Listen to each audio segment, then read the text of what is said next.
Hey, you guys, welcome to part 2 of the series that we're doing right now. Here I go already using my hands so much. You know why? Here's why. Let me tell you. I have ADHD.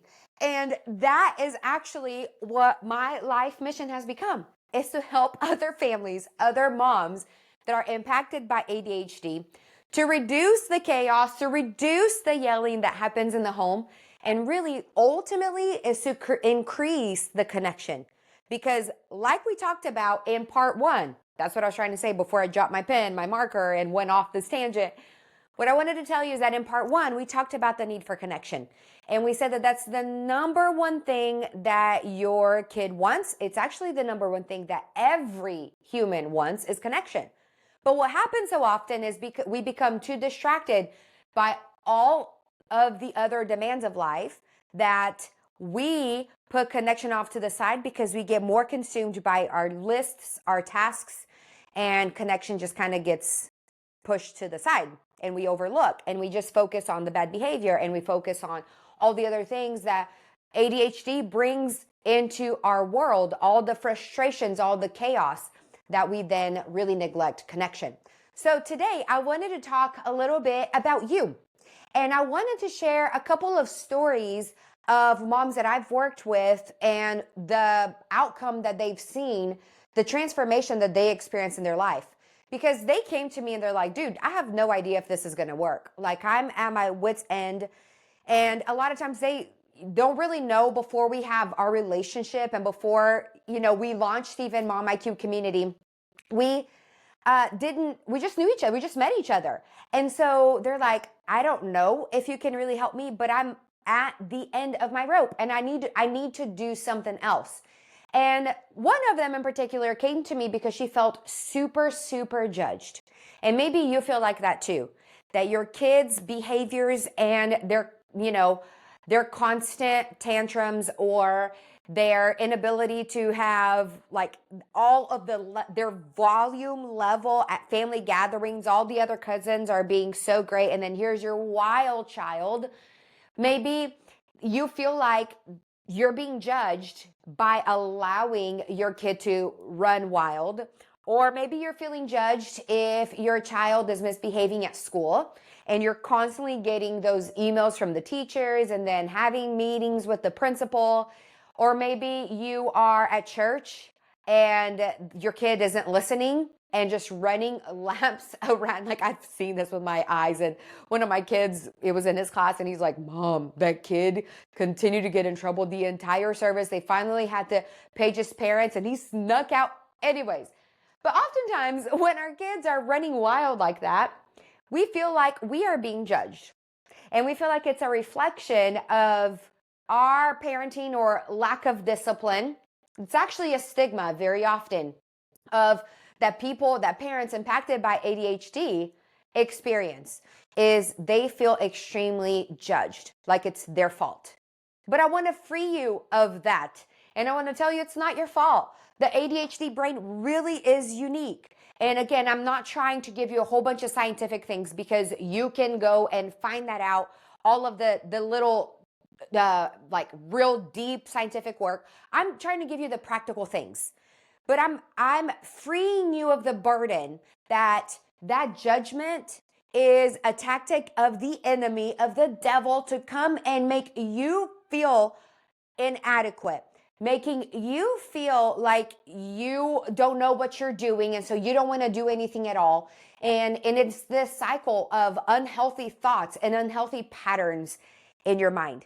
And so what I want to change that with is confidence. That is one of my big goals as I'm walking this journey with moms, is you can live a confident life whenever you are handling the misbehaviors or the hyper focusing of your kids, that they're tuning everything else out and all these other things. I want to give you an example, a little story of a client that I worked with. So she comes to me feeling extremely judged by a lot of people in her life. And I won't give you her name because it's completely unimportant. But what I want to tell you is that throughout our work together, as we got to know one another and walk through the reasons why she felt judged, the comments, and how a lot of times we feel like it's our kids that we need to fix, but 9 times out of 10, it's our minds that need to be renewed. Because whenever we can let go of our own expectations and our own frustrations, then we can completely parent our kids differently. Because we can see, man, it's not about me. I want to actually confidently give my kid what he or she needs. Going back to part one, that connection, again, it's what they want. And so instead of you worrying so much about yourself, like my client was doing, she was constantly overwhelmed and feeling inadequate. This wasn't about her. This was about serving her kid. This was about meeting her children where they were. And that comes with confidence, undoing some of that work of the lack of all of the lists that you've created in your mind of the deficiencies that you have as a mom, and changing them to, I know what my kid needs in this moment. I've created an environment, a loving environment where they can come to me and we can work things out. I'm starting to read the room of figuring out when they're overstimulated, and I'm going to take them away from their cousins right now because I recognize things that happen that send my kid on that boiling situation internally, right? And it's about you knowing your child. There's no perfect parent, there's no perfect child. That you can throw that out the window. So if you're feeling judged, then I guarantee you whoever you're feeling judged by is also dealing with the same thing or has dealt with the same thing. They may just be hiding it, they may just be poker facing it, but ultimately this isn't about you feeling bad about what your child is doing. Is you confidently loving your child and serving them well. And so that example of the cousins is actually something that we walked my client through, is figuring out your own child, figuring out whenever they're getting overstimulated. That was happening in the classroom, and it was also happening around family.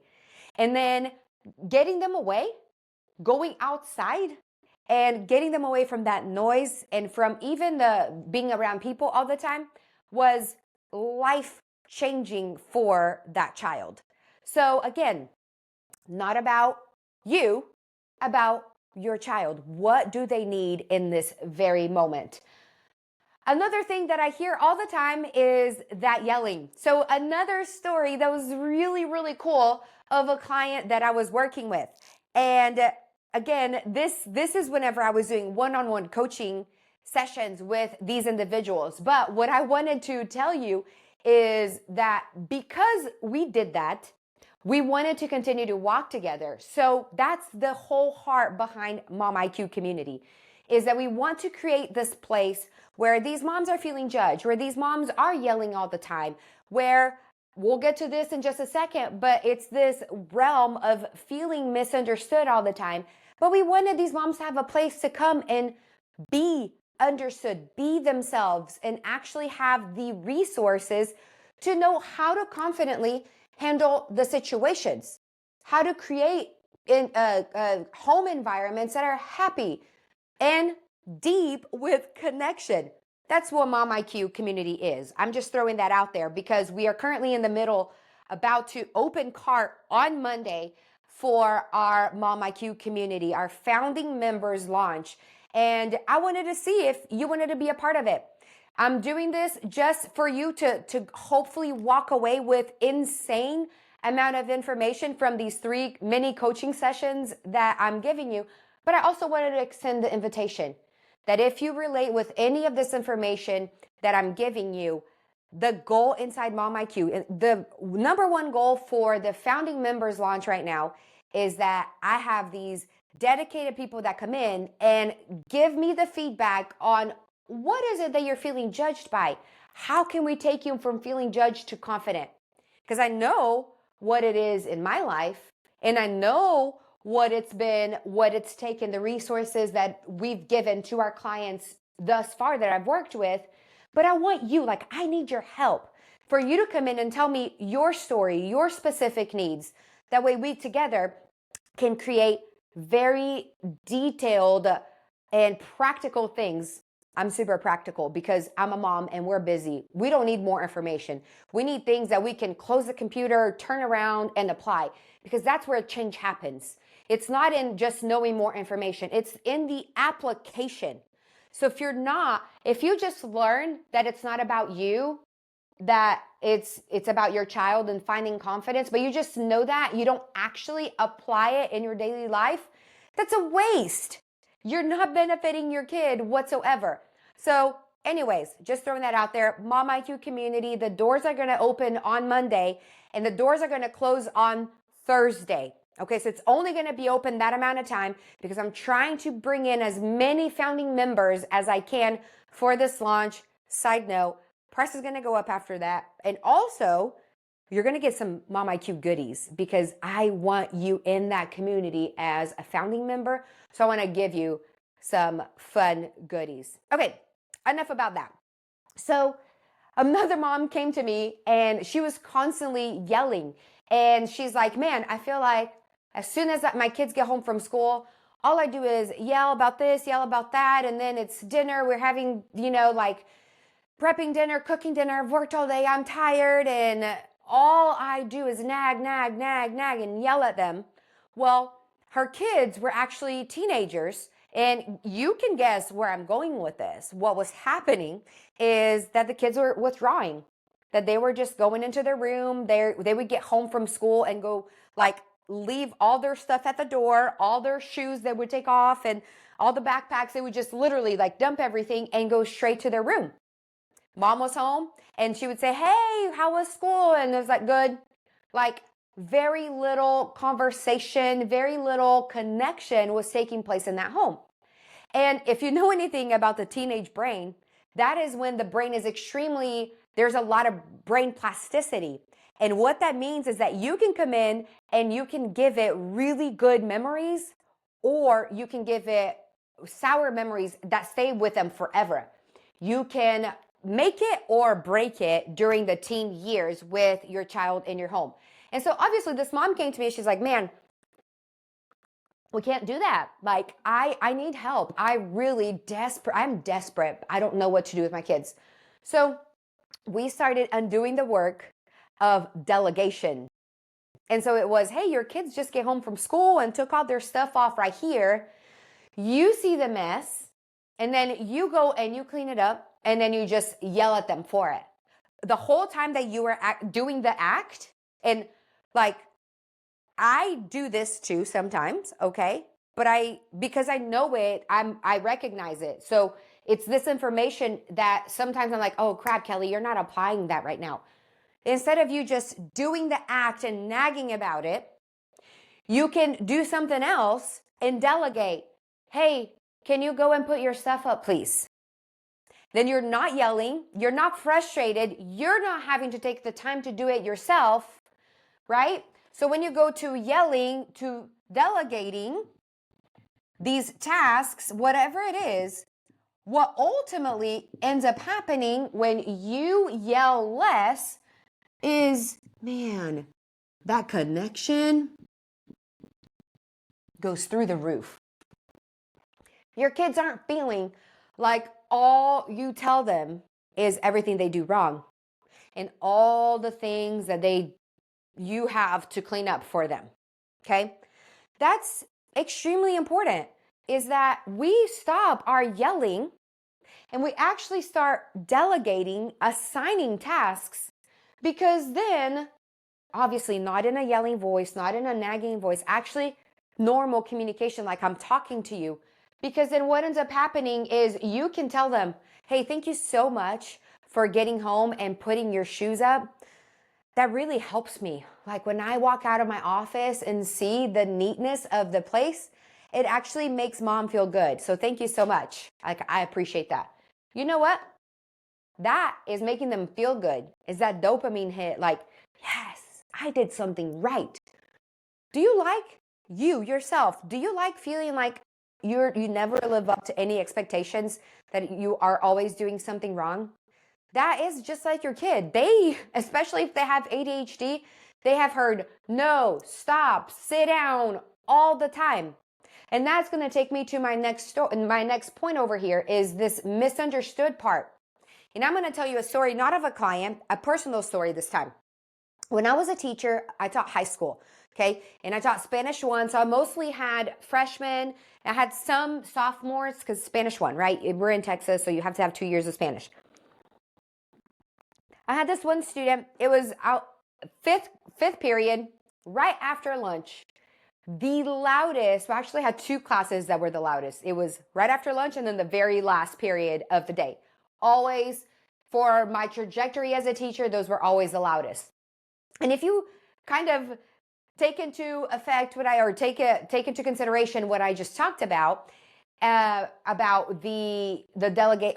Anyways, not even this in particular as a mom, but if you think about the child, when they just went from no rules at lunch, as in I can actually sit and be loud and talkative and talk to my friends, then trying to bring them back into order was always a transition period. Okay. And I know that relates with the home, but doesn't really relate with these other 2. But anyways, I don't even know. So thinking of the kids at the end of the day too, they were ready to go home. Like they were so tired of being cooped up all day long. I had one kid in 5th period who I misunderstood big time. And I am so grateful for him because he called me out. And it literally makes me emotional every time I talk about him because he changed my life. He doesn't even know it. Maybe one day I'll run into him. It's the beauty of social media is that I have a lot of my old students that come and follow me. Actually, I have a restaurant down the street where one of my students, this boy that I taught, is now working there, and he's married and he has 2 kids, and it's so great. Every time I run into him, he always says, hi, Coach Cagle, and it's just wonderful. But I don't know that I'll ever get to tell this kid how much he changed my life. But one day, after lunch, he was ADHD. He would take medication in the morning and then at lunch. Before lunch, he would have to run to the nurse, take his pill so it'll last for the rest of the day. So it hadn't kicked in yet. And he was just having to transition from lunchtime into my class. And he was a great student. He was very energetic. Brilliant, super bright. But he was talkative. He was movie, right? So like the typical ADHD child. So let's say that my desk is here, my teacher desk, and here are all these rows, right? And here's the board of the classroom. My desk was right here. His seat was this very first one. So that tells you what kind of kid he was. He needed to be really close to me, whether I was teaching on the board or whether I was at my desk grading papers or doing anything else. He was that kid. I needed to be reminding him all the time. Now, if I yelled at him, this is where I wanted to bring this in.